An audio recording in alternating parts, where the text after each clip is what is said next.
Ang kwentong ito ay hango sa totoong buhay. Mula ito sa isa nating kabayan na itago na lang natin sa pangalang Lester. Walang eksaktong taon, probinsya ng Samar.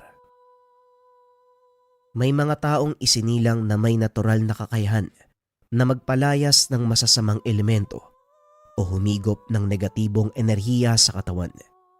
Meron ding may kakayahang gumawa ng mga pangontra, buhat sa sangkap na mula sa kalikasan, kagaya na lang ng tiyuhin ng ating tampok na karakter. Si Lester ay mula sa angkan ng mga manghabak. Sa kasamaang palad, tumalikod ang ilan sa mga kapamilya nito sa gawain at tanging ang tiyuhi na itago na lang natin sa pangalang Mang Patok ang naiwan para magpatuloy ng tradisyon. Naging interesante para kay Lester ang gawain ng tiyuhin, kaya naman nagsumikap itong pag-aralan ang lahat ng kaalaman tungkol sa paggawa ng mga habak. Lester, ang paggawa ng habak ay hindi basta-basta. Ito ay nangangailangan ng tamang balanse ng mga sangkap mula sa kalikasan. At upang magawa mo ito, kailangan mong pag-aralan ng bawat bisa at kakayahan ng mga sangkap. Wika ni Mang Patok. Kasalukuyang nakaupo ang dalawa sa harap ng mesang punong-puno ng mga sangkap na kinalap mula sa kagubatan. Lahat po ba to, Tiyo? Ang dami nito ah. Paano mong nalaman kung para saan ginagamit ang mga ito? Tanong ni Lester. Lahat yan ay pinag-aralan ko simula pagkabata. Hanggang sa ngayon, sasabihin ko sa iyo, Lester. May mga sangkap pa din ako na hindi kilala at hindi alam kung para saan. Hindi madali ang pagkabisado ng lahat ng mga ito. Kaya kung sa tingin mo, hindi mo kayang gawin ang ginawa ko, huwag ka nang mag-abalang pag-aralan pa. Masasayang lang ang oras mo. Tugon ni Mang Patok. Ngunit determinado si Lester na matutunan ang kaalaman ng kanyang angkan.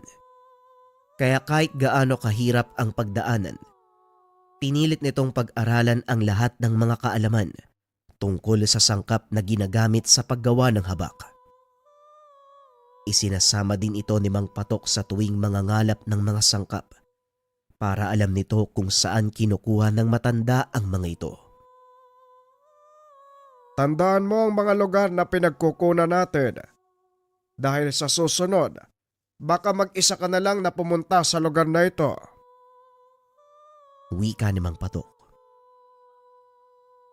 Nabanggit niyo po sa akin na pinapangalagaan ng mga engkanto ang lugar na ito. Hindi po ba delikado kung mag-isa akong pupunta? Tanong ni Lester. Oo, marahil tama ka. Respeto lang ang susi para hindi ka mapahamak. Kapag hindi sinang-ayunan ng mga engkantong pagbubungad, huwag mo nang ituloy. Pagbubungad? Paano po ba gawin yun? At saka paano ko po malalaman kung pumayag ang mga engkanto o hindi? Kaya nga kita isinama sa lugar na to para makita mo at matutunan kung paanong gagawin sa tuwing magbubungad at ano ang proseso ang dapat mong tandaan. Manood kang mabuti, huwag kang puro tanong. Tugon ni Mang Patok. Ipinaliwanag nito ang proseso at ayon sa kanya, ang pagbubungad, isang proseso ng paghingi ng permiso sa mga engkantong nangangalaga sa lugar. Ito ay isinasagawa sa pamamagitan ng pag-aalay ng mga pagkain o hindi kaya naman pagbabaon ng palay sa lupa. Depende rin sa uri ng sangkap na kukunin. Kung mga halamang gamot, matatamis na pagkain at prutas ang inaalay, ngunit kung mutya at makapangyarihang mga bato, nagbabaon sila ng palakol sa pinakamalaking puno sa lugar. Malalaman mo kung tinanggap ang bungad sa loob ng 5 araw. Mawawala ang mga prutas at kung palakol naman, hindi ito malalaglag sa puno kung saan itinarak. Paano kung hindi sila pumayag? Pwede po bang ulitin ang pagbubungad? Hindi na, iho. Kagaya ng sinabi ko. Respeto. Kapag hindi ka pinayagan, huwag mo nang ituloy. Tugon ni Mang Patok. Matapos ay sinimulan nito ang pagbubungad. Masasabi ni Lester sa sarili na yon ang pinakamaswerteng araw para sa kanya dahil isang mutya ang kukunin nila sa lugar na yon. Nakatayo sila sa malawak na latian kung saan tumutubo ang uri ng gabi na kung tawagin ay Palawan. Gusto kong ikaw ang magsagawa ng bungad. Kung sakaling magtagumpay ka, ito ang pinakauna mong bertud, ang mutya ng gabi. Wika ni Mang Patok sa pamangkin. Huminga ng malalim ang binata. Sinimulan ang pagbubungad. Naganap ito ng malawak na puno ng Palawan. Itinarak ang dalang maliit na palakol. Sana lang ho, ipagkaloob ng palawang ito ang mutya. Malalaman natin yan mamaya. Ay sa ngayon, bakit hindi ka muna gumawa ng siga sa gawing iyon? Wika ni Mang Patok. Habang itinuturo ang maliit na banawang, gumawa rin siya ng maliit na kubo para pagpahinga nila ng tiyuhin. Naupo ang binata sa tapat ng ginagawang siga. Habang nag-iihaw ng mga nakuhang ligaw na kamote. Panay ang lingon nito sa puno ng Palawan, kaya sinaway ito ng matanda. Bakit ba panay ang lingon mo sa puno ng Palawan? Hayaan mo lang. Magbibigay ng signo sang mutya kung magpapasailalim ba ito sa'yo. Wika ni Mang Patok. Naiga ang binata at hindi na malayang nakaidlip. Ilang sandali ang nakalipas ay ginising ito ni Mang Patok. Lester! Ay Lester, bumangon ka! Oras na! Wika ni Mang Patok. Dali-daling tumayo ang binata. Tinignan ang puno ng Palawan. Hindi nalaglag ang palakol na itinarak nito. Ang ibig sabihin po nito, pumayag ang mga engkanto na kunin ko ang mutya. Wika ni Lester. Bakit hindi mo subukan nang malaman mo? Naglakad papunta sa latian ng binata. Habang naglalakad ito ay muling nagsalita si Mang Patok. Makikita mo ang mutya sa bulaklak ng puno ng Palawan. Antayin mo itong yumuko at kusang babagsak ang maliit na butil ng liwanag. Tumangulang si Lester. Nagpatuloy sa pagpunta sa puno ng Palawan. Nakatitig ang binata sa nag-iisang bulaklak nito habang inaantay ang pamumukadkad. Maghahating gabi ng mga oras na yun, ngunit tila walang nangyayari. Parang wala namang nangyayari, Tiyo. Kanina pa ako nakatayo dito. Wala pong nagpapakitang butil ng liwanag. Baka hindi pumayag, nagsasayang lang tayo ng oras dito eh. Masyado kang mainipin. Huwag mong ito ng isipan sa mutya. Magmatsyag ka sa paligid dahil maraming mga nilalang na nagbabalak na kunin ang mutyang yan. Tugon ni Mang Patok. Lingid sa kalaman ni Lester, nakasabay ng pagsikat ng araw ang paglabas ng mutya. Sinusubukan lang ng matanda ang pasensya nito. Nakikita ni Mang Patok na unti-unti nang naiinip ang binata. Naglakad-lakad ito sa paligid nang bigla siyang mapatingin sa langit. Napansin na unti-unti nang nagliliwanag. Hindi nagsasalita ang matanda. Sa halip ay hinayaan niya si Lester na matuklasan ang sekreto ng mutya ng Palawan. Muling bumalik si Lester sa kinaroroonan ng bulaklak. Nakitang unti-unti itong yumuyuko. Isa-isang bumubuka ang mga talulot. Nanlaki mga mata ng binata dahil nakita nitong lumabas mula sa bulaklak ang isang butil ng liwanag na halos kasing laki ng bigas. Akmang sasaloy na sana ito ni Lester gamit ang kanyang bunganga nang biglang sumigaw si Mang Patok. Bilisan mo, Lester! Dakbayin mo ang mutya! Napalingon ang binata sa kinaroroonan ni Mang Patok. Nakita ang malaking figura ng nilalang na papasugod sa kanya. Bago pa man ito maabot ng tuluyan ang binata, nagawa niya ng hawakan ang mutya.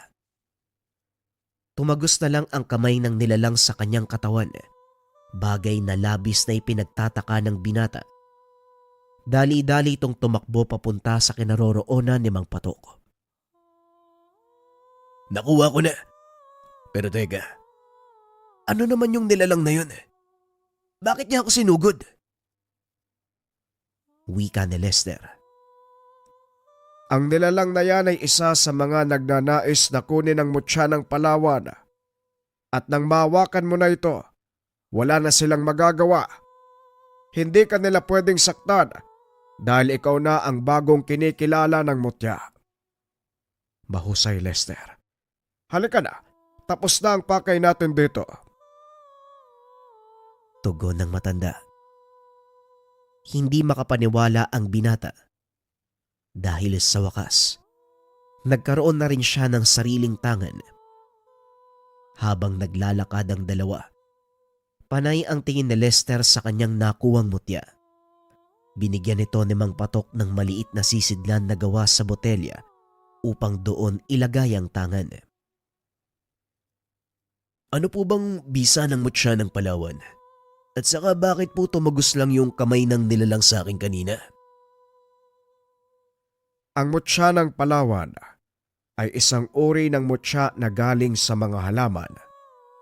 Isa sa mga pambihirang kakayahan nito ay magpagaling ng anumang pinsala, mapapisikal o espiritual.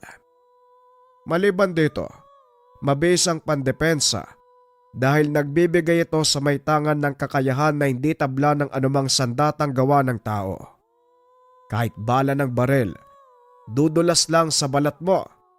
Mabisa ding pang-akit ng hindi. Kalimutan mo na. Bilisan mo na ang paglalakad at tatanghaliin na tayo. Wika ni Mang Patok. Hindi na nito tinuloy ang sasabihin dahil isa sa bisa ng mutyang nakuha ng binata ay ang mang-akit na mga babae. Pagdating sa tahanan, sinimula ng matanda ang paggawa ng habak. Sa pagkakataong iyon ay katuwang niya si Lester. Naglabas ng ilang basyo ng bala ang matanda at ibinigay sa kanya. Ang mga basyong ito ay gagawin nating habak de bala. Siguraduhin mong tama ang mga sangkap. Ano po bang bisa ng habak de bala? Depensa, proteksyon laban sa mga elemento o taong may masamang tangka sa may tangan. Tinandaan ni Lester ang lahat ng mga sinabi ni Mang Patok. Hanggang sa pagtagal, nakabisado ng binata ang pamamaraan at siya na mismo ang gumawa ng mga habak. Ngayong kabisado mo na ang paggawa ng habak. Siguro naman kaya mo nang gumawa ng habak para sa ibang tao. Wika ni Mang Patok. Kaya ko naman ho yun, tiyo. Hindi ho ba may nagawa na ako? Hindi mo yon matatawag na habak kung hindi pa nababasbasan. Paano ko naman po gagawin yung bagay na yun? Hindi niyo naman ako tinuruan ng mga dasal na pangbasbas. Bilisan mo. Tapusin na natin ang paglalagay ng sangkap at may gagawin pa tayo. Napakipit balikat na lang si Lester. Itinuloy ang ginagawa. Makalipas ang ilang minuto, natapos na ang lahat ng mga habak de bala. Tapos na po. Ano na ang susunod nating gagawin? Ilagay mo doon sa altar, tapos sumunod ka sa akin. Wika ni Mang Patok. Nagpunta ito sa kanyang silid. May kinuha sa lumang baul. Ano naman po yung mga yan? Tanong ni Lester. Hindi ba nagpapaturo ka ng mga dasal na pangbasbas? Eto, pag-aralan mo ang libretang yan. Tugon ni Mang Patok. Ginugol na Lester ang libreng oras sa pagbabasa at pagkabisa ng mga dasal. Habang ginagawa niya ito, unti-unting lumalawak ang kaalaman ng binata tungkol sa kanilang kakayahan. Likas sa ating angka ng paggawa ng mga pangontra kahit walang tulong mula sa panlabas na puwersa. Makakaya mong maglipat ng enerhiya sa isang habak. Ngayon susubukan natin ang iyong mga natutunan.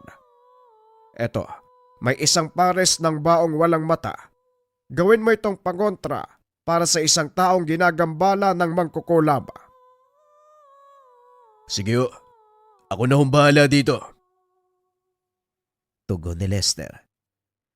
Kinuha niya ang mga sangkap at sinimulan ang paggawa, habang isa-isang nilalagay ng mga binata ang mga sangkap. Itinuro ni Mang Patok ang mga dapat nitong gawin. At nang matapos na ang pangontra, inilapag ito ni Lester sa mesa. Inusala ng mga dasal. Matapos ay inihip niya ito sa ginagawang habak. Ilang minuto ang nakalipas. Inabot ni Lester ang pangontra kay Mang Patok. Napangiti ang matanda nang mahawakan ang ginawang pangontra ng binata. Magaling, Lester. Hindi nga ako nagkamali ng piliin kitang turuan. Sige na, ibigay mo na ito sa ating pasyente. Wika ni Mang Patok. Pagkasuot ng pasyente ay bigla itong napaupo. Ayon dito, biglang nanghina ang kanyang katawan. Ano pong nangyari sa kanya? Tanong ni Lester. Isa lang ang ibig sabihin. Nasa katawan pa rin niya ang sumpa ng mangkukulam. Tugon ni Mang Patok. Akmang tatanggalin ni Lester ang habak nang biglang hawakan ng matanda ang kamay niya. Kailangan tanggalin ang habak, tiyo. Baka mapahamak siya. Epekto yan ng pangontrang ginawa mo. Ang ibig sabihin, hindi kaya na mangkukulam ang lakas ng ginawa mong habak. Sandali muna, Lester. Tumabi ka. Tugon ni Mang Patok. Hinawakan nito ang noo ng pasyente. Nag-usal ng dasal. Dahan-dahan itong nawalan ng malay. Ano pong nangyari sa kanya, tiyo? Susubukan kong pasampahin ang mangkukulam. Ilang beses mo nang nagawa yan, tiyo? Ito ang unang beses kong magpapasampa ng mangkukulam sa katawan ng pasyente. Biglang nakaramdam ng pag-aalala si Lester. Ngunit malaki ang tiwala nito sa Chewin. Patuloy lang itong nanonood sa ginagawa ni Mang Patok. Biglang nanginig ang katawan ng pasyente. Dumilat ito. Tinignan ng masama si Mang Patok. Ano? Hindi mo akalaing mauhuli ka, ano? Pwes tignan natin kung makakalpas ka pa. Wika ni Mang Patok. Pilit na itinataas ng pasyente ang kamay. Ngunit hindi ito makagalaw. Walang iya ka. Sino ka at ano ang kailangan mo sa akin? Bakit mo ko'y kinulong? Tugon ng sanib. Ito rin ang unang pagkakataon ni Lester na makainkwentro ang isang mangkukulam. Huwag mo nang subukang manlaban dahil wala kang magagawa. Isang maling kilos mo lang mamamatay ka. Gayon, kung ayaw mong mapadali ang buhay mo, bakit hindi ka magsalita? Anong kailangan mo sa taong ito at bakit mo siya ginagambala? Wika ni Mang Patok. Maling tao ang tinulungan niyo. Hindi siya mabuti. Mali ba? Sa tingin mo ikaw, Tama ba ang ginagawa mo? Siya ang may atraso sa akin. Nananahimik ang pamilya ko. Pinalis niya kami sa lupang tinitirahan namin. Pinalis. Teka, ay saan ba kayo nakatira? Tanong ng matanda. Napatingin ito kay Lester na noon ay patuloy lang na nag-oobserba sa kanyang ginagawa. Napagtanto ng binata na may mali sa pasyente. Kaya naman bago pa makabalik si Mang Patok sa ginagawa, pinuna niya ito. Tiyo, napapansin ko lang. Sinabi ng nakasapi na pinalis sila sa kanilang tirahan. Ang ibig sabihin, hindi siya nag-ihisa. Wika ni Lester. Ayos Magaling, Lester. Hindi man kukulam ang nakasapi sa katawan ng taong ito kung hindi isang engkanto. Tugon ng matanda. Muli nitong ibinaling ang atensyon sa pasyente. Siguro naman napapagtanto mo kung ano ang sinasabi ko. Hindi ka manggagamot at wala kang kinalaman dito. Kaya kung maaari, huwag ka nang makialam pa. Wika ng nilalang. Kung ganon, maaari bang hilingin ko sa'yo na ako na ang bahala sa tao ito? May kasalanan din siya sa akin. Hindi niya sinabi ang totoong nangyari kaya humantong sa ganito. Ipapaubaya ko siya sa'yo. Ano naman ang magiging kasiguraduhan ko na mabibigyan ng katarungan ang ginawa niya sa pamilya ko? Ayokong mangako, pero gagawin ko ang lahat. Kung gusto mo, manatili ka sa katawan ng taong ito habang kinakausap ko siya. Para ikaw mismo makapagpatunay na hindi ako sisira sa aking salita. Tugon ni Mang Patok. Hindi nagsalita ang nilalang na nakasanib. Sa halip ay muli itong nanahimik sa loob ng katawan ng pasyente. Unti-unti itong nagkamalay. Nang tuluyang mahimasmasan, kagad kinausap ni Mang Patok ang pasyente. Ayon dito, may lupa itong nabili sa gawing dulo ng bayan. Medyo liblib na at wala masyadong napupunta. Kaya naman napakasukal. Naisip niyang ipalinis ang paligid. Ipaputol ang mga punong nakatayo. Lingid sa kalaman nito na may mga nilalang na nakatira sa lugar at dito nag-umpisang magkasakit ang pasyente. Hindi man kukulam ang gumagambala sa'yo, kung hindi isang naghiganting engkanto. Nasira mo ang kanilang tahanan at ito ang dahilan kung bakit ka nagkakasakit. Wika ni Mang Patok sa pasyente. Kung ganun ho, anong maaari kong gawin? Ano ba dapat ang ginagawa kapag nakagawa ka ng kasalanan? Hindi ko po alam kung paano magsisimula sa bagay na yan. Ang totoo, ito rin ho yung dahilan kung bakit ako lumapit sa inyo eh. Hindi ko ho talaga alam kung anong gagawin ko. O sige, ganito ang gagawin mo ha, makinig kang maigi. Pumunta ka sa bakanteng lote. Magdala ka ng kahit anong pwedeng ialay, gaya ng pagkain, prutas o matatamis na kakanin. Ilapag mo sa lupa at magtirik ka ng kandila. Huwag na huwag kang magdadala ng pagkaing may asin at bawang ha. Wika ng matanda. Sinamahan pa ito ni Lester para masiguradong tama ang gagawin. Matapos ay bumalik sila sa tahanan ni Mang Patok para muling magpatingin. Sinunod ko na po yung sinabi mo. Ngayon gagaling na ho ba ako? Tignan natin kung anong mangyayari. Hindi natin malalaman kagad ang resulta ng ginawa mo. Hayaan mong makapagpasya ang mga engkanto sa gagawin nila. Wika ni Mang Patok. Naku, medyo matatagalan pala yan bago ko malaman kung mapapatawad nila ako o hindi. Kailangan ng pasensya sa lahat ng bagay.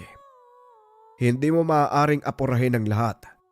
gaya ng palagi mong ginagawa, lalo na ang pagpapatawad. Hindi yan parang candy na kung gusto mong kunin, makukuha mo ng agaran. Tugon ni Mang Patok. Alam nito na hindi bukal sa loob ang paghingi ng tawad ni Herminio. Matapos ang pag-uusap ay nagpa siyang umuwi ang pasyente. Sa hula ko, Tiyo. Bukas o sa makalawa babalik na naman yun. Ang masama pa dyan, sasabihin niyang peke kayo. Huwag kang mag-alala, Lester. Ilang beses nang nangyari yan, hindi ba? Hindi ka pa ba nasasanay? Tugon ng matanda. Hindi nga nagkamali ng sinabi si Lester. Sa pagkakataong iyon mas malala pa ang nangyari kay Herminio. Namaga ang buong katawan at halos hindi na makapagsalita dahil maging ang dila at bibig ay naapektuhan na. Yan ang hirap kapag hindi ka nakikinig. Tignan mo ang nangyari sa'yo. Hindi bukal sa loob mo ang paghingi ng kapatawaran, kaya binalikan ka ng mga engkanto. Wika ni Mang Patok. Sumagot naman ang kaanak na kasama ni Mang Herminio. Hindi po ba binigyan nyo ng pangontra si Tio Herminio? Ano po nangyari? Hindi po ba gumana? Ikaw naman, Eric.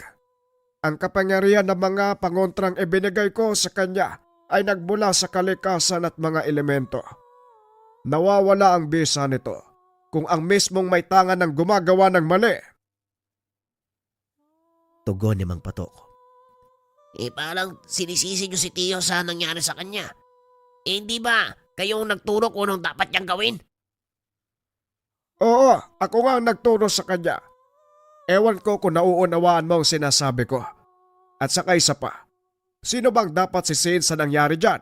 Di ba ang tiyuhin mo? Biglang natahimik si Eric nang marinig ang sagot ng matanda. Hinawakan nito ang pulso ni Herminio. Halos wala nang maramdamang pintig si Mang Patok. Manong, mapapagaling niyo ba yung tiyuhin ko? Tanong ni Eric. Kaya ko siyang pagalingin. Pero mahirap gumamot ng taong napakatigas ng ulo. Kahit anong gawin ko, kung siya mismo ang walang pakundangan at hindi marunong sumunod, mawawalan ng kwenta ang lahat ng paghihirap ko sa pagtulong sa kanya. Ano ba ang dapat gawin, Manong? Wala na po akong maisip na paraan para tuluyang gumaling si Tio Herminio. Walang sakit ang hindi nalulunasan. Kaso lang, nakadepende pa rin yun sa taong ginagamot. Sa kahit anong aspeto, kinakailangan marunong makinig ang pasyente dahil kung hindi walang mangyayari. Tugon ng matanda. Inulit nila ang paghingi ng tawad sa mga elemento. Sa pagkakataong iyon si Mang Patok ang nagsagawa. Humingi ng kapatawaran ng matanda. Nag-alay ng buhay na manok sa lugar. Tinalian niya ito ng pulang tela sa paa at hinayaang maggala sa lugar. Alam ng mga tao sa paligid ang kahulugan ng pulang tela sa paa ng isang hayop. Kaya hindi nila ito gagalawin. Binilinan din ito si Eric ng mga bagay na dapat at hindi dapat gawin ng tiyuhin sa loob ng 21 araw. Ang tagal. Bakit naman po ganun katagal, Manong? Wika ni Eric. Ang 21 araw na ibinigay ko sa tiyuhin mo, sapat na panahon para pag-isipan niya ang ginawa niya. Tandaan mo, Eric, hindi siya gagaling hanggat hindi niya sinusunod ang mga sinasabi ko. Yan ang unang daan sa kagalingan. Marunong sumunod at marunong makinig. Oo, alam ko. Huwag ko kayong mag-alala, Mang Patok. Ako na pong bahala sa tiyuhin ko. Maraming salamat po sa inyo. Muling wika ni Eric. Makalipas ang ilang araw, unti-unting gumaling ang sakit ni Herminio. Kaya naman laking pasasalamat nito kay Mang Patok. Nagpatuloy sa pang-araw-araw na gawain si Lester dahil lalong dumagsa ang kanilang mga parokyano, lalo na ang mga kabataang mababa ang dungan. Bukod sa paggawa ng habak, may kakayahan din si Mang Patok na magbatak ng dungan. Isang 10 taong gulang na bata ang dinala sa kanila dahil palagi itong nagkakasakit. Papabatakan sana ito ng dungan ng mga magulang. Sakto namang umalis si Mang Patok, kaya si Lester ang nakiharap sa mga ito. Kinausap ng binata ang mga magulang. Ipinaliwanag ng mga ito ang kondisyon ng paslit. Di naman ng binata ang pulso nito. Napatingin sa mga magulang. Hindi ho mababa ang dungan ng anak nyo. May mga elementong nagnanais na manirahan sa kanyang katawan at pilit itong pinanglalabanan ng kanyang gabay. Pero wala akong sapat na kakayahan sa ganitong kaso. Kailangan po nating antayin si Tiyo. Wika ni Lester. Hindi rin maunawaan ng mga magulang ng paslit ang nangyayari. Dahil ang pagkakaalam ng mga ito, mababa lang ang dungan ng kanilang anak. Ilang minuto lang ang nakalipas ay dumating si Mang Patok. Merong dalang mga sangkap sa paggawa ng habak at ilang botelya ng lana. Magandang hapon. Pasensya na kayo kung natagalan ako. Anong may paglilingkod ko sa inyo? Tanong ng matanda. Ipinaliwanag ni Lester ang nangyayari sa pasyente para makasigurado. Muli niya itong tinignan. Tama ang sinabi mo, Lester. Hindi lang pagbatak ng dungan ang gagawin natin sa bata. Kailangan palakasin din natin ang kanyang gabay.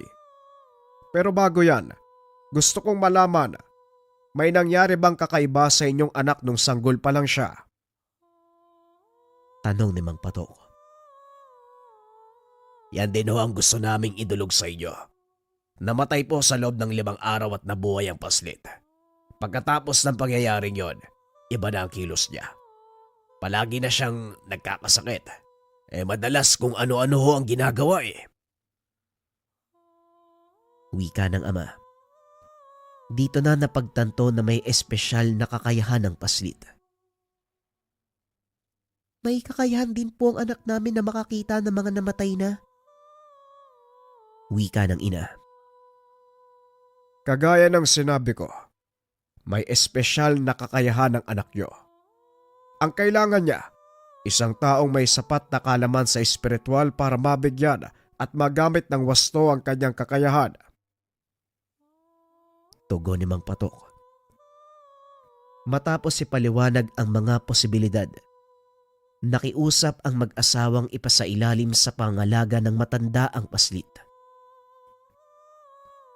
Napagkasunduan naming mag-asawa na ikaw ang gagabay sa aming anak kung inyong babarapatin. Wika ng ama. Wala namang problema sa akin. Ang inaalala ko dito, kung kakayanin ba ng bata ang mahiwalay sa inyo ng mahabang panahon. Tanong ni Mang Patok. Tinignan nito ang paslit na nooy naglalaro sa sulok. Nilapitan nito ng ama upang kausapin. Napalingon ang paslit kay Mang Patok at kay Lester na tila nag-aalangan. Nagpatuloy ang pag-uusap ng mag-ama hanggang sa ngumiti ito at pumayag na manirahan sa tahanan ni Mang Patok. Payag na po ako tumira sa inyo. Sabi ng kaibigan ko, mabait naman daw po kayo Wika ng bata na itago na lang natin sa pangalang Nonoy. Nagkatinginan si Mang Patok at Lester. Hindi inasahan ng mga ito ang sasabihin ng paslit. Kung ganon, bumalik ka bukas at magsisimula na ang iyong pagsasanay. Tugon ng matanda. Matapos ang pag-uusap ay nagpaalam na ang mag-anak. Tiyo, matanong ko lang ano pong pumasok sa isipan niyo? Bakit niyo kinupkup yung bata? Kagaya mo, Lester. May angking kakaibang kakayahan ng bata. Ang tanging pinagkaiba nyo, ang sayo ay likas. Simula nang ipinanganak ka, taglay mo na ito. Samantalang si Nonoy lumitaw lang ito nang makaranas siya ng kakaibang pagyayari. Ito nga ay ang pagkamatay sa loob ng 5 araw. Teka, tama nga ho kayo. Malaki po ang pinagkaiba ng aming kakayahan. Oo, Lester. Ang katawan ni Nonoy hindi sanay sa ganung uri ng abilidad. Dahil bigla itong napukaw, samantalang yung sa iyo, unti-unting lumantad dahil sa puspusang pagsasanay. Sa makatuwid, kahit hindi kagabayan kusa itong lalabas Samantalang si Nonoy, kapag hindi siya tinulungang malinang ito, mapapariwara ang bata at tuluyan siyang lalamunin ng kasamaan. Tugon ng matanda. Dagdag pa nito, ito ang inaabangan ng mga itim na engkanto. Isang batang may kakayang makakita at makipag-usap sa kanila. Para sa mga engkanto, ang mga kagaya ni Nonoy, isang bukas sa lagusan papunta sa mundo ng mga tao. Kapag sinabi po ninyong bukas na lagusan, ibig sabihin po ba nun, kaya nilang gamitin ang katawan ni Nonoy bilang daan papunta sa ating dimensyon? Tanong ni Lester. Oo, Lester. Tama ang sinabi mo. Kaya bilang nakakatanda, katuwang kita sa paggabay kay Nonoy. Maaasahan ko ba ang tulong mo? Tugon ni Mang Patok. Tumango naman si Lester bilang tanda ng pagsang-ayon. Kinabukasan maagang dumating ang mag-asawa kasama si Nonoy. Tuwang-tuwa itong tumakbo papunta sa pintuan at nagmano kay Mang Patok.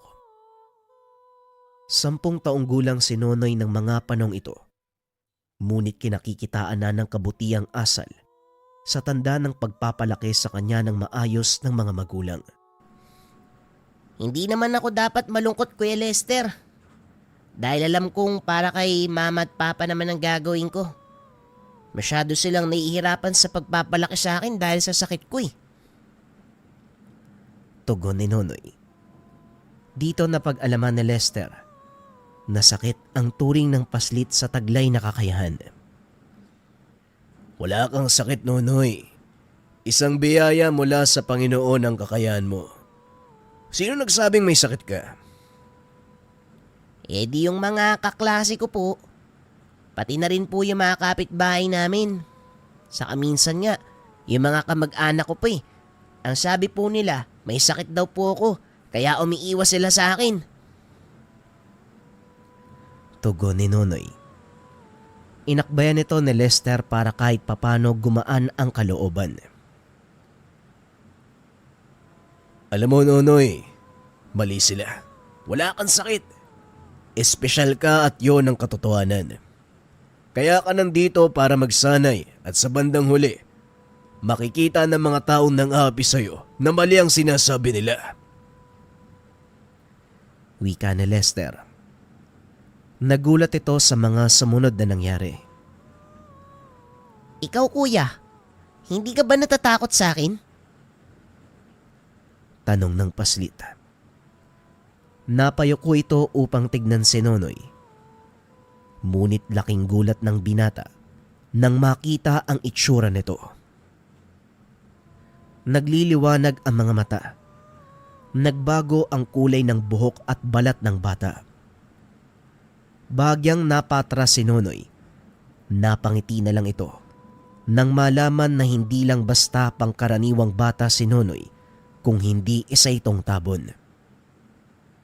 Sa mga hindi nakakalam, ang tabon ay isang uri ng tao o nilalang na kalahati ng katauhan ay engkanto.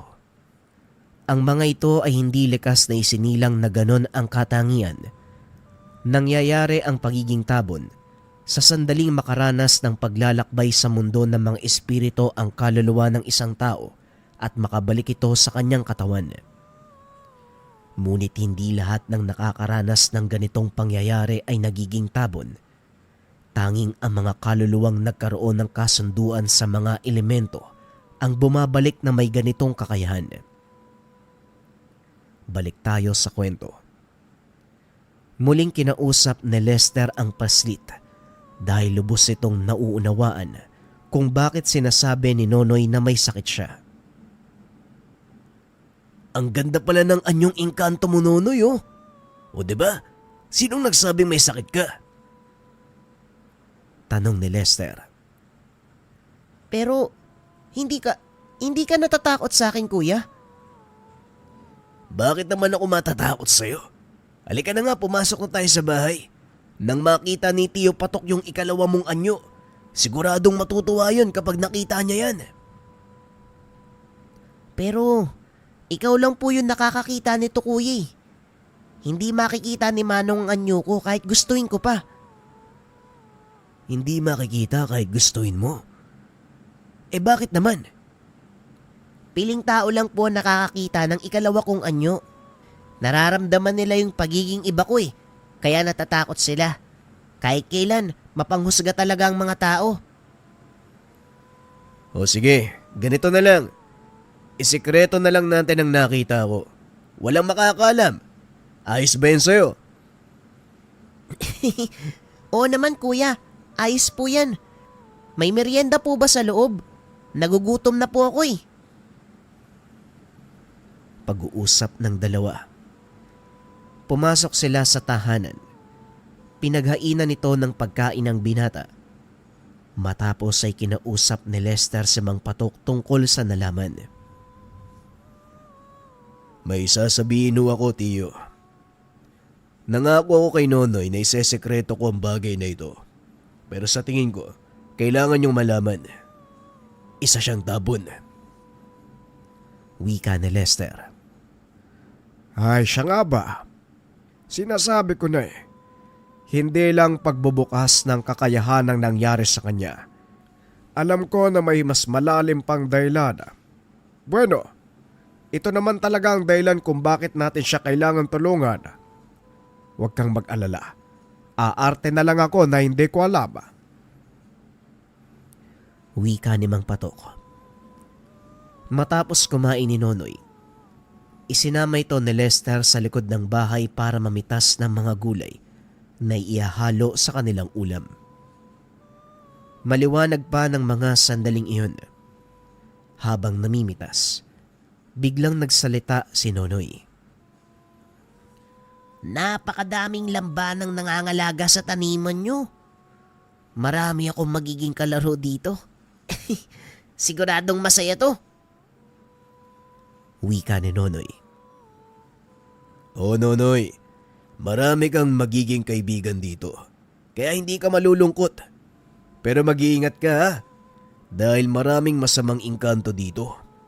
Nga pala, pagkatapos dito, igagawa kita ng habak para hindi ka malapitan ng masamang engkanto. Tugon ni Lester. Matapos ang gawain ay naupo ang dalawa sa sala habang ginagawa ni Lester ang habak ni Nonoy.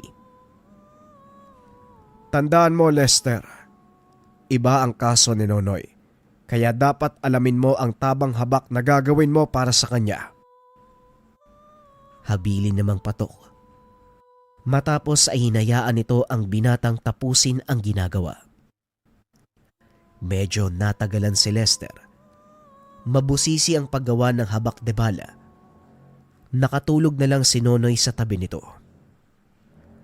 Kinabukasan tuwang-tuwa ang paslit.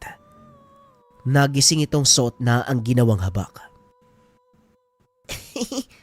Salamat po, kuya. Ang ganda po ng ginawa niyong habak. Ang lakas po ng proteksyon na bigay sa akin, Ramdam na ramdam ko Wika ni Nonoy. Walang anuman. Para talaga sa'yo ang bagay na yan. Ingatan mo ha. Huwag mong iwawala at mas lalong huwag mong ihihiwalay sa katawan mo. Tugon ni Lester. Ginugol ng binata ang buong araw sa pagtuturo ng tungkol sa mga sangkap ng habak kay Nonoy. Naging interesado naman ang paslit, kaya mabilis itong natuto. Ilang buwan ang nakalipas. Tuluyang nagamay ng paslit ang paggawa ng habak. Sa tulong ng taglay nitong kakayahan, naging mas mabisa, mas malakas ang ginawa nitong habak. Mukhang nalalamangan ka na ni Nonoy. Ilang buwan lang ang nakalipas. Mas mahusay na siya sa'yo. Wika ni Mang Patok. Ayos lang po yun, tiyo. Mas mabuti na yung ganun dahil magagamit ni Nonoy ang kanyang kakayahan sa kabutihan. Marami siyang matutulungan. Ay talaga ba? Hindi ka ba naiinggit sa kanya? Bakit naman po ako maiinggit? Nalalamangan ka na ni Nonoy, oh. Hindi po, tiyo. Wala naman po akong dapat kainggitan. Bawat tao, may kanya-kanyang kakayahan at tanggap ko po yun. Pag-uusap ng dalawa. Kinagabihan habang nag-uusap, biglang napatigil si Nonoy sa pagsasalita. Nakatingin ito sa bakuran. Nang tignan nito ni Lester, napansin niya ang dalawang figura ng taong naglalakad papasok. Ihanda niyo ang sala. Mukhang may bisita tayo. Wika ni Mang Patok. Hindi po. Wag po. Wag niyo silang papasukin. Bakit naman, Nonoy? Anong problema? Hindi po sila tao. Mga aswang po sila. Tugon ni Nonoy. Muling tinignan ng matanda ang dalawang tao. Nakita nitong nakatayo lang sila sa labas ng bakuran. Bakit hindi sila tumutuloy, tiyo? Tanong ni Lester. Mukhang tama ang sinabi ni Nonoy. Paano mong nalaman yon, iho? Tanong ni Mang Patok. Nakikita ko po. Nakikita ko po yung totoo nilang anyo eh. Wika ni Nonoy. Ano naman ang pakay ng mga ito sa lugar natin? Bakit kaya sila nagpunta? Mukhang kailangan natin silang tanungin para malaman. Wika ni Lester. Matapos ay naglakad ito palabas ng tahanan upang salubungin ang mga panauhin. Nakatitig lang ang mga ito sa binata. Nang tanungin ni Lester, hindi rin nagsasalita. Madilim sa labas ng tahanan, tanging ang sulong pang-abang lang ang nagsisilbing liwanag. Kaya naman hindi nito gaanong nakikita ang muka ng mga tao. Naku naman ho, paano ko kayo matutulungan kung hindi kayo sasagot sa mga tanong ko? Eh nakatayo lang kayo dyan eh. Ano kayo, mga puno? Wika na Lester. Sa pagkakataong iyon, sumagot ang isa sa mga panauhin. Hindi ikaw ang pakay namin, kaya huwag kang makialam. Ilabas mo ang batang tabon. Wika ng isang lalaki. Batang tabon? Walang ganun dito. Mukhang nagkamali yata kayo ng pinuntang lugar. Wika na Lester. Hindi ko na uulitin ang sinasabi ko. Ilabas mo ang paslit. Hawak namin ang kanyang mga bagulang. Kaya kung ayaw mong may mangyaring masama sa kanila, sundin mo ang gusto ko. Wika ng lalaki. Napalingon si Lester kay Mang Patok. Medyo malayo ang kinakatayuan ng binata mula sa mismong tahanan, kaya hindi gaanong dinig ang pinag-uusapan ng mga ito. Ano ang kailangan niyo sa bata? Tanong ni Lester. Wala kang pakialam kung ano man ang nais naming gawin sa kanya. Kaya ilabas mo na siya bago pa lumala ang sitwasyon. Wika ng lalaki. Naintriga ang matanda dahil natagalan si Lester sa pakikipag-usap sa mga ito. Kaya naman bumaba si Mang Patok. Lumapit sa kanila. Mukhang natagalan ka sa pakikipag-usap sa mga panauhin natin ah. Bakit? Anong nangyayari? Nanlaki ang mga mata ng dalawang panauhin nang makita si Mang Patok. Hindi nila lubos akalain. Napunta sila sa lugar kung saan nakatira ang matanda. Ikaw si Mang Patok, hindi ba? Ang mga habak. Nasaan ang batang tabon? Wika ng isa sa mga panauhin. Pasensya na kayo, pero walang batang tabon na nakatira dito. Kung meron man sa tingin nyo, basta ko na lang isusuko. Tugon ni Mang Patok. Sinabi ko na to sa binata kanina, pero uulitin ko. Hawak namin ang kanyang mga magulang at kung ayaw mong mapahamak sila, susundin mo ang nais namin. Paano kung ayoko? May magagawa ba kayo? Tiyo, baka kung anong gawin nila sa mga magulang ni Nonoy. Huwag kang magpapadala sa mga sinasabi nila. Alam ng mag-asawang yon na darating ang pagkakataong ito at handa sila sa mga mangyayari. At isa pa, hindi ko sasayangin ang buhay ni Nonoy at siguradong yun din ang gagawin ng mga magulang niya. Ayos ka rin, tanda. Ano, makikipagmatigasan ka pa ba sa amin? Gawin niyo ang gusto niyong gawin. Wala akong pakialam sa inyo. O sige, walang problema. Pagsisisihan mo ang ginawa mong desisyon. Wika ng isa sa mga kalalakian. Matapos ay biglang nawala ang mga ito. Paano yan, Tiyo? Baka totohanin nila yung banta sa mga magulang ni Nonoy. Tanong ni Lester. Nag-alala ang binata. Ngunit nang lingunin nito si Nonoy, nakita niyang nakangiti ang paslit. Kawawa naman si Nonoy. Wala siyang kalam-alam sa mga nangyayari. Humanda sa akin ang dalawang yun. Sa oras na mapahamak ang mga magulang ng bata. Masyado kang nag-aalala. Halika, pumasok na lang tayo at mukhang uulan pa. Tugon ni Mang Patok. Pagpasok nito sa tahanan, kinumpronta ito ng pamangkin. Paano kung hindi mag-aalala? Buhay ng tao ang nakasalalay dito. Ang tanong, may buhay nga bang nakasalalay? Tignan mo si Nonoy. Sa tingin mo ba nag-aalala siya? Nakita mo bang umiyak ang bata? Sa taglay niyang kakayahan, narinig nito ang lahat ng pinag-uusapan niyo. Pero bakit hindi siya nababahala? Dahil hindi totoo ang sinasabi ng mga aswang. Ano? Paano niyo naman po nasabi?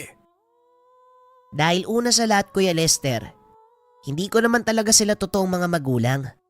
At isa pa, paano mauhuli ang dalawang matataas na engkanto? Wika ng paslit. Laking gulat ng binata dahil lumitaw sa likod nito ang mga magulang ni Nonoy. Ang totoong pangalan ko ay Digos.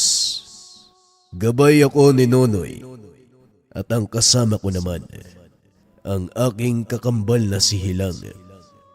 Kami ay mga engkantong hangin na gagawa naming magkatawang tao. Pagpapaliwanag ng lalaking engkanto.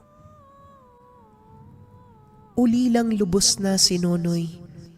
Wala nang buhay nang matagpuan namin sa gubat.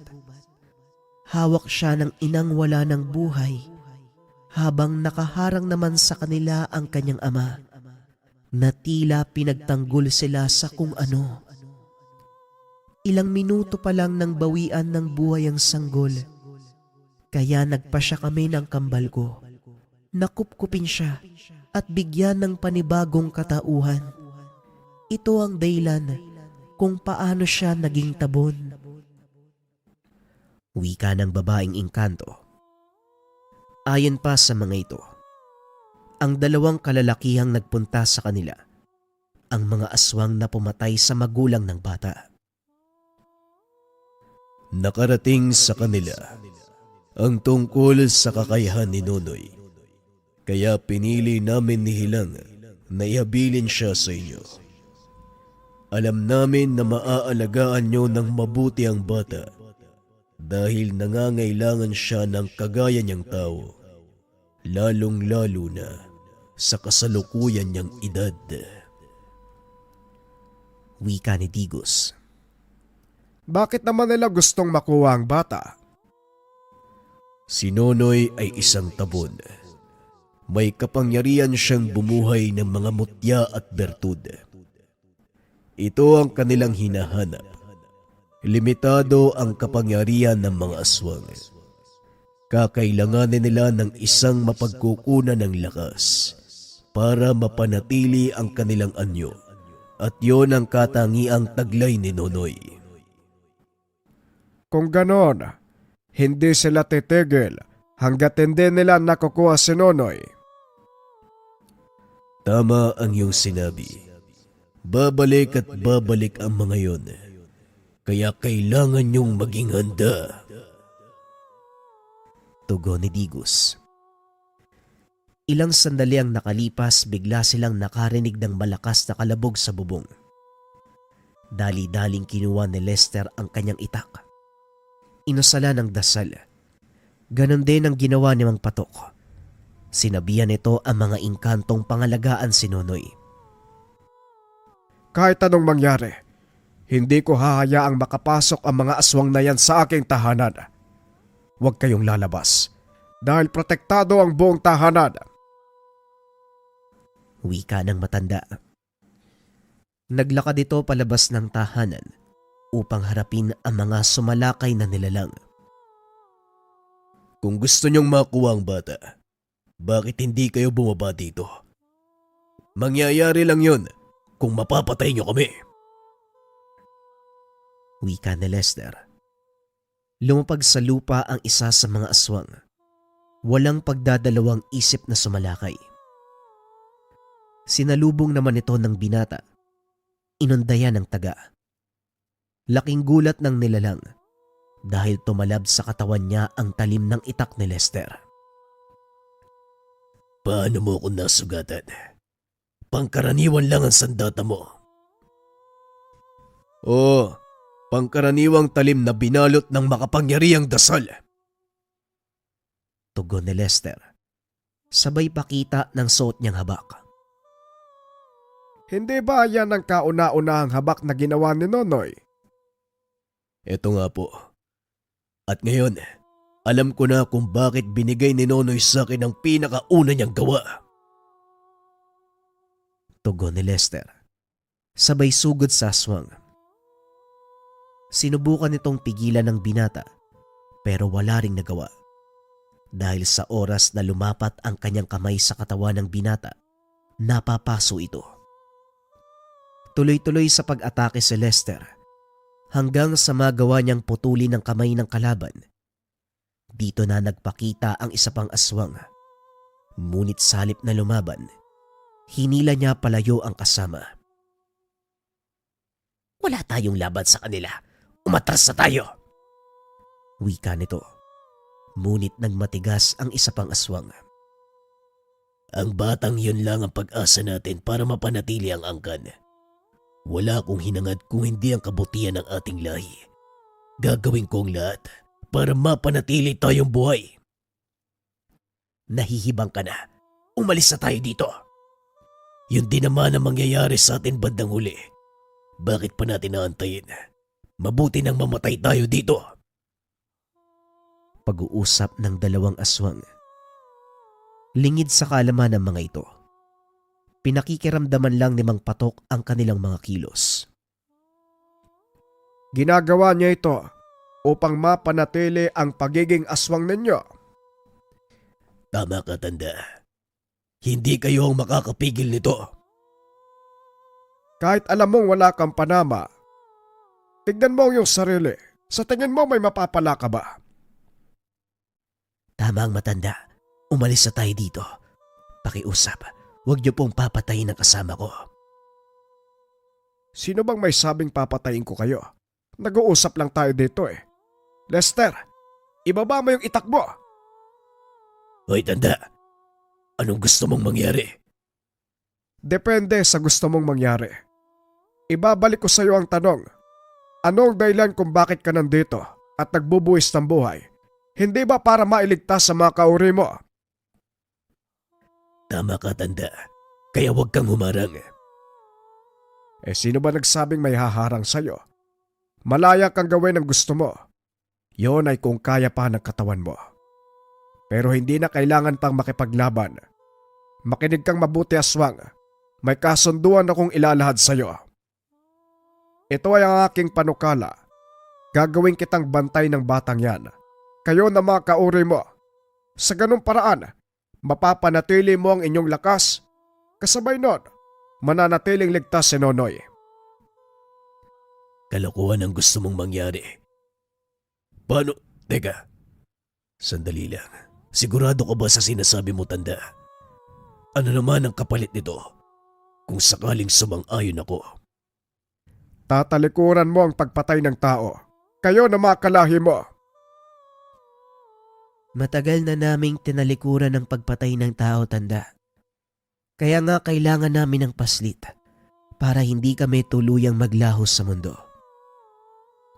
Kung ganon, wala na tayong problema. Simula sa araw na to, kayo ang itinatalaga kong bantay ni Nonoy. Hindi niyo siya pwedeng pabayaan. Maraming elemento ang naghahangad sa kanya. O siya, Lester, iligpit mo ng sandata mo. Alalayan ng aswang na yan papasok sa aking tahanan. Pag-uusap ng mga ito. Hindi malaman ng mga aswang ang totoong dahilan kung bakit naging pabor sa kanila ang matanda. Ginamot ni Lester ang sugat ng mga aswang at sa tulong ng dalawang engkanto, nagawang maibalik ang naputol nitong kamay. Ito rin ang naging simula ng panunumpa nila ng katapatan kay Mang Batok. Sa paglipas ng panahon, tuluyang lumaki si Nonoy. Lubos nang naunawaan ang lahat sa kanyang paligid. Nagpa siya itong manatili sa pangalaga ni Lester at tumulong sa paggawa ng habak. Nang mga sandaling ito, ang binata na ang nagmana ng gawain ni Mang Patok. Dahil tuluyan ng tumanda, hindi na kaya pang kumilos ni Mang Patok. Kinilala si Lester sa kanilang lugar, maging ang ginagawa nitong mga habak. Ngunit walang sino man ang nakakaalam ng tungkol sa pinanggagalingan ng bisa nito. Samantala ang mga aswang naman ang naging tagakalap ng mga pambihirang sangkap. Kaya naman naging mas mahusay ang mga habak na ginagawa ng mga bata. Lahat ng naging tagumpay ni Lester, pinapasalamat niya kay Nonoy at mga engkanto at mga aswang. Lalo na ang kanyang chewing na mas kinilala sa pangalan na Mang Patok. Mga kabayan, para sa mga gustong makakita ng itsura ng habak, yung nasa kaliwa ito yung habak de bala at itong nasa kanan, habak de lana. Yung habak de bala, mataas na uri ng pangontra sa mga elemento at nilalang at mga taong may masamang tangka sa'yo. Itong habak de lana naman sa kanan, pangontra sa lason. Maganda yan para sa mga palagi nagtatravel. Kung interesado kayo, nasa comment section ang link. Maraming salamat.